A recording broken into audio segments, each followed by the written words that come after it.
લખતર પંથકમાં જેઠ મહિનાની શરૂઆત થતાં બીટી કપાસના વાવેતરની શરૂઆત।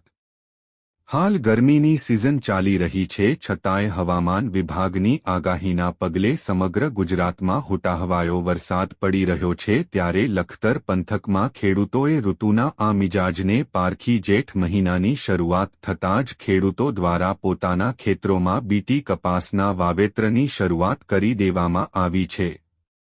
પંથકના ખેડૂતો દ્વારા ખેતરોમાંથી ઉનાળુ પાક લઈ લીધા બાદ ખેતરો ચોખ્ખા કરી આજથી જેઠ મહિનાની શરૂઆત થતાં લખતર પંથકના ખેડૂતો નવેસરથી વાવણીમાં જોડાઈ ગયા છે। ચોમાસામાં વરસાદ સારો થશે અને સારું ઉત્પાદન થવાની આશા સાથે હાલ પંથકના ખેડૂતો દ્વારા મોંઘા ભાવના બિયારણ લાવી બીટી કપાસના વાવેતરની શરૂઆત કરી દેવામાં આવી છે। સાથે લખતર પંથકમાં નર્મદાના નીર પણ ખેડૂતોને પોતાના ખેતરોમાં પિયત માટે આશીર્વાદ સાબિત થઈ રહ્યા છે।